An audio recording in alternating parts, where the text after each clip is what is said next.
Hello friends, welcome back to my channel Priyanka Sandeep official. कैसे हैं आप लोग? होप आप सब लोग बहुत अच्छे होंगे और मैं भी बहुत अच्छी हूँ।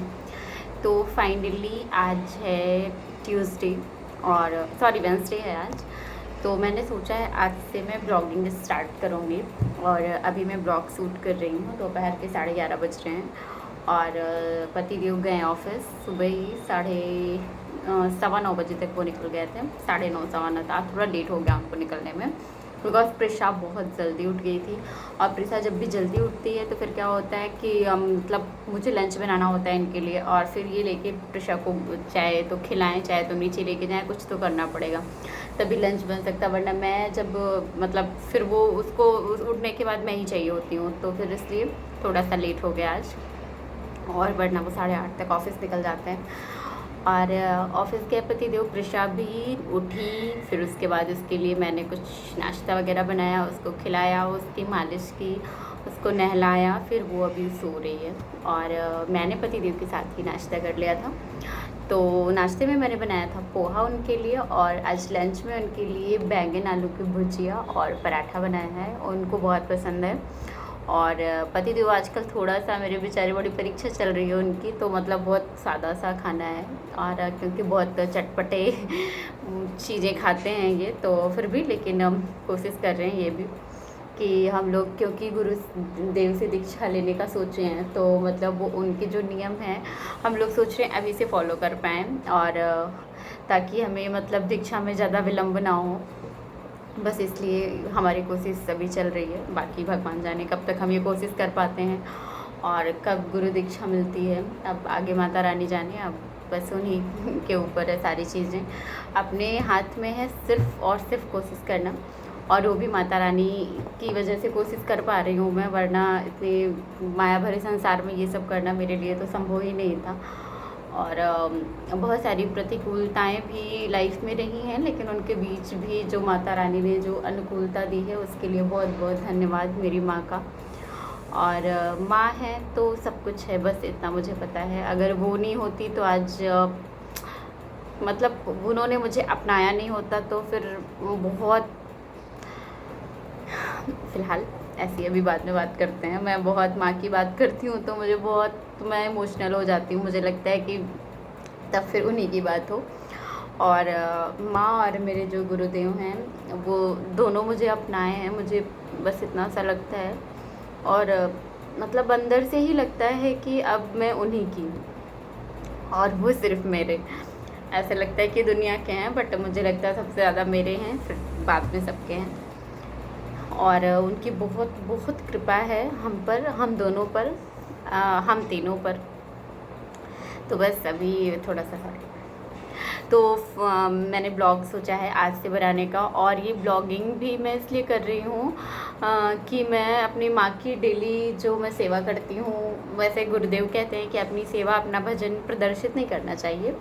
वैसे मैं कोशिश करूँगी कि उसका प्रदर्शन ना हो, फिर भी मतलब डेली का ब्लॉग मैं सोच रही थी डालने का। और पतिदेव ने भी कहा कि जब प्रिशा सो जाए और फिर तुम्हें भी मतलब बोर भी ना हो और थोड़ा बहुत तुम्हारा मतलब टाइम पास भी हो जाएगा ऐसे में, तो फिर ब्लॉगिंग वगैरह स्टार्ट कर लो। तो मैंने वही सोचा, अभी मैं नज़र मिला के बात करूँगी। तो ये सब है और मैंने सोचा है कि मैं आज से प्रॉपर ब्लॉगिंग करूँगी। अब मैंने सोचा है माँ की वजह से, क्योंकि ये प्रेरणा उन्होंने दी मुझे, मतलब अचानक से मेरे मन में आया, वरना मेरे मन में तो अभी ख्याल ही नहीं आ रहा था ब्लॉगिंग का कि मैं फिर से कैसे स्टार्ट करूँ। प्रिशा क्योंकि बहुत ज़्यादा परेशान कर देती है, अभी छोटी है तो थोड़ा सा बच्चों के साथ रहता है कि मतलब कैसे क्या समझते होंगे जिनके छोटे बच्चे होंगे, अभी क्या बहुत ज़्यादा एक्सप्लेन नहीं कर सकती और उसकी बहुत ज़्यादा मैं गलती नहीं दे सकती क्योंकि प्रिशा अभी बहुत छोटी है, अभी 1.5 साल की भी नहीं है वो, तो इसलिए वो भी बहुत चुलबुली सी इधर उधर करती रहती है। और हमारे घर में जो हम दोनों की ज़िंदगी में थोड़ी सी रौनक आई है वो बस मेरी बच्ची की वजह से है। और मतलब बहुत ही क्यूट, बहुत ही प्यारी सी है और सीधे माँ का आशीर्वाद है वो हमारे जीवन में।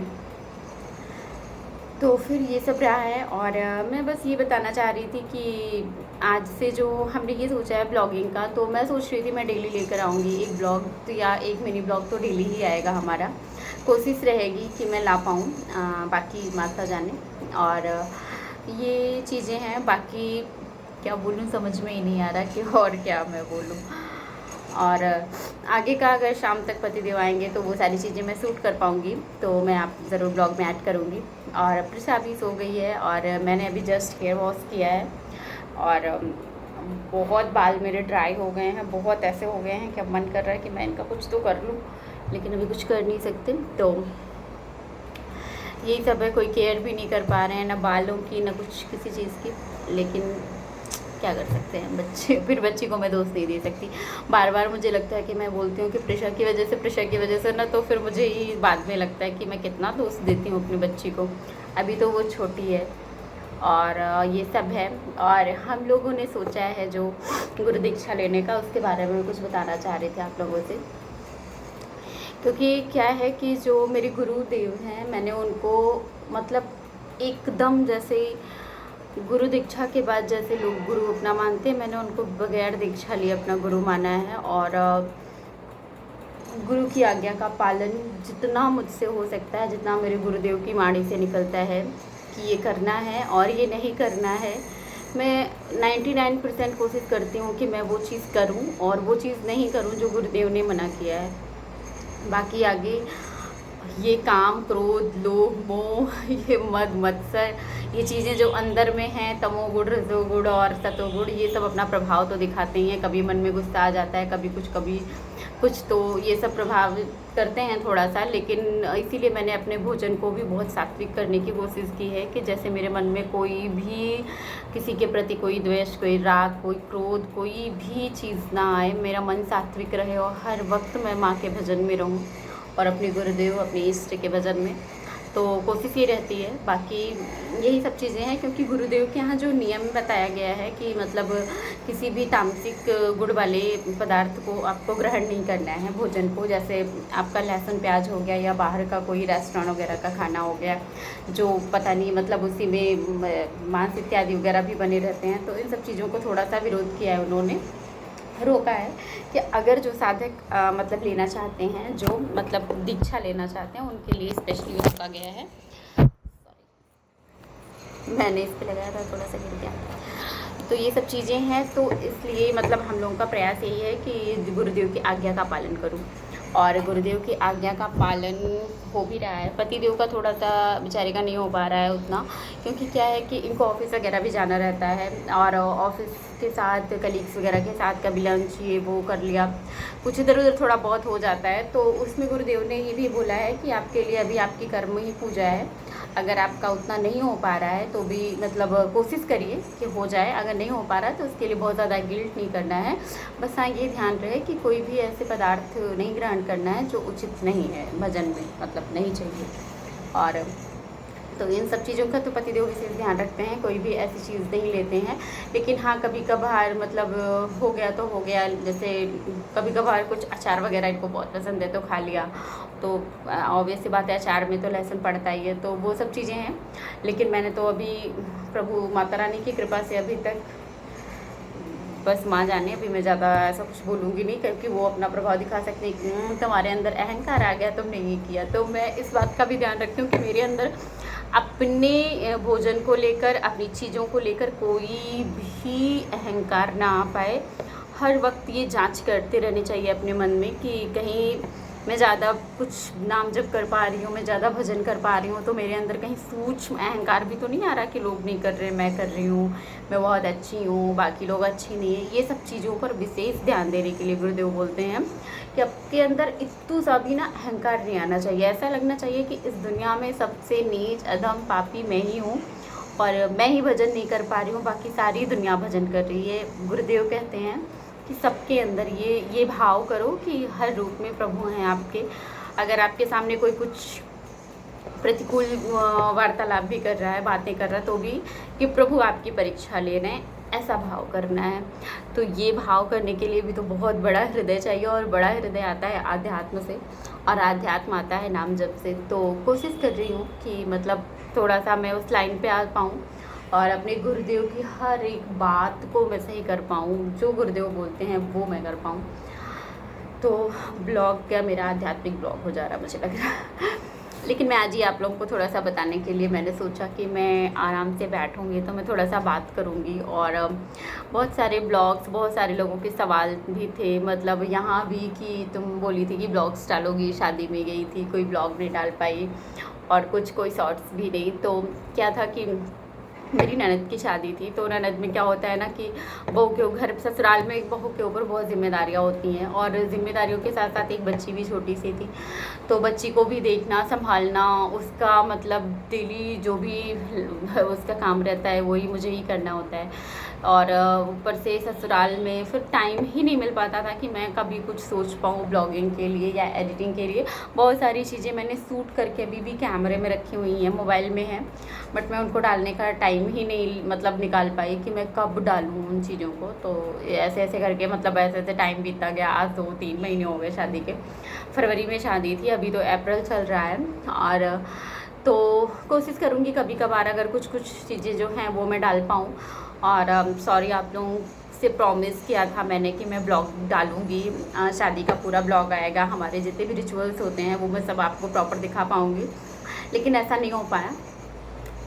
बट अभी क्या कर सकते हैं, अभी ये सब सोच नहीं। अब मैं कोशिश करूँगी कि मतलब कुछ कुछ चीज़ें मैं डालूँ, और यही रीज़न था कि मैं नहीं डाल पाई क्योंकि टाइम ही नहीं मिलता था बिल्कुल। और बहुत मतलब, और मोबाइल लेकर ब्लॉगिंग करने में भी मतलब सब लोग सोचें कि ये देखो घर पे शादी है और इधर इनको मोबाइल ब्लॉगिंग की पड़ी है, तो कोई कुछ भी सोचे, ये सब का भी बहुत ध्यान देना रहता था कि क्योंकि किसी के मुँह से कुछ भी ऐसे निकल जाए ना तो दिल पे लगता है कि अरे अभी मैंने उठाया और किसी ने बोल दिया।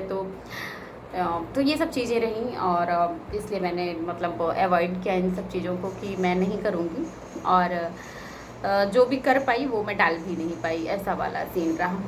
तो ये सब रहा। और बाकी आगे का जो ब्लॉग रहेगा मेरा, वो डेली का, जो मैं प्रिशा को जैसे केयर करती हूँ, प्रिशा के लिए क्या मैं बनाती हूँ, क्या उसको नाश्ते में देती हूँ, क्या मैं लंच में देती हूँ, और उसको डिनर में क्या देती हूँ, पतिदेव के लिए क्या कैसे लंच में रहता है, मेरा डेली का क्या है। मेरा कुछ नहीं है, मैं मतलब कुछ है ही नहीं मेरा, तो इन लोगों का सब कुछ चलता रहता है, उसी में मेरा भी चलता रहता है कि ऐसा मेरा कोई स्पेशल अपना रूटीन में दिखाऊंगी। तो ये सब चीज़ें हैं। और बात मायके भी गई थी, बस 4-5 दिन के लिए जा पाई थी, बहुत ज़्यादा नहीं जा पाई। और वहाँ पे सोचा वहाँ जाके ब्लॉगिंग करूँगी, वहाँ तो मैं फ्री रहूँगी। फिर वहाँ जाके क्या हुआ कि मेरी बच्ची, क्षमा का बाबू, और मेरी छोटी भाभी है उसकी बच्ची, 3 बच्चों के साथ, अब तीनों बच्चों के साथ बीच में एक मेरी बच्ची रिया, वो किन किन बच्चों को पकड़े, उसको पकड़ो। तो इसलिए क्या होता था, सबको अपने अपने बच्चे लेने पड़ते थे। अब जिसको फ्री टाइम मिलता था वो किसी का बच्चा उठा लिया, किसी का ऐसा हो गया था। तो हम लोगों को मतलब पॉइंट टाइम ही नहीं मिल पाया कि ना मुझे ना क्षमा को कि हम लोग कोई ब्लॉगिंग करें, कुछ ऐसा करें, कुछ ऐसा। मतलब ये हुआ कि बस भैया बच्चों को संभाल लो, वही बहुत बड़ी बात है। तो अभी जब तक बच्चे थोड़े से बड़े हैं, छोटे नहीं हो मतलब बड़े नहीं हो जाते, तब तक थोड़ी सी दिक्कत तो रहती है। और सब आसपास के एज में ही हैं, 2-4 महीने छोटे बड़े। तो उसमें प्रिशा सबसे बड़ी थी, 12 मंथ की थी, और बाकी कोई 7 मंथ, कोई 8 मंथ, और कोई 3 मतलब 4 या 5 महीने की वो रही होगी वेदांशी मेरी। तो ऐसे ऐसे करके मतलब नहीं हो पाया, वहाँ भी नहीं हो पाया। फिर वहाँ से भी मैं यहाँ पुणे आ गई। फिर होली का था, होली में फेस्टिवल 1-2 दिन घर पे रुकी, फिर मैं यहाँ। तो ये सब चीज़ें रहीं। और बहुत ज़्यादा लंबा नहीं खींचूँगी अपनी बात को, क्योंकि बहुत लोगों को पता नहीं मेरी बकबक अच्छी लगे कि नहीं। बस मैं ये बताने के लिए मैंने ये छोटा सा ब्लॉग डालने की कोशिश कर रही हूँ कि मतलब अब मैं डेली ब्लॉगिंग कर पाऊँ। बस मेरी माँ जाने, अगर उन्होंने चाहा तो मैं कर पाऊँगी, और उन्होंने बीच में स्टॉप कर दिया तो नहीं कर पाऊँगी। मेरे साथ मतलब बहुत बारी ऐसा होता है कि मैं स्टार्ट करती हूँ तो कुछ ना कुछ ऐसा हो जाता है कि मैं फिर बंद करना होता है। लेकिन अभी इस बार मैंने सब कुछ अपनी माँ पे छोड़ दिया है कि अब माँ जाने, अगर इसको चलाना है तो चलाएँगे, नहीं चलाना है तो माँ रोक देंगी।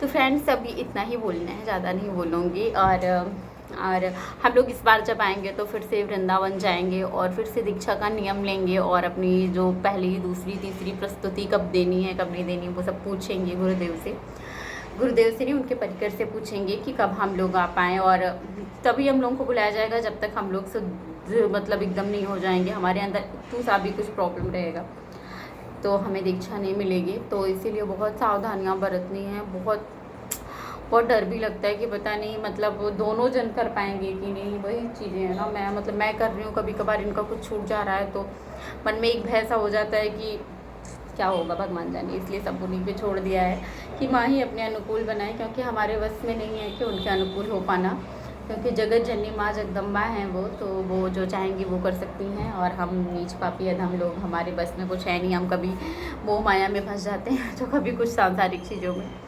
तो क्योंकि ये माया का जो जाल माया ने ही, माँ ने ही बिछाया है, तो वो अपने जाल में कभी भी फंसा सकती हैं, इसलिए बहुत सावधानी से रहना है।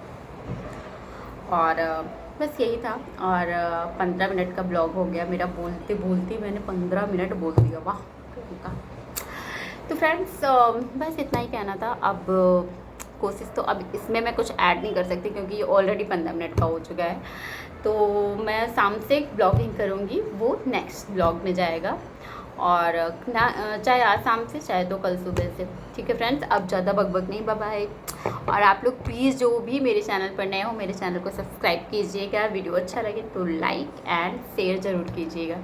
तब तक के लिए बाय बाय, राधे राधे।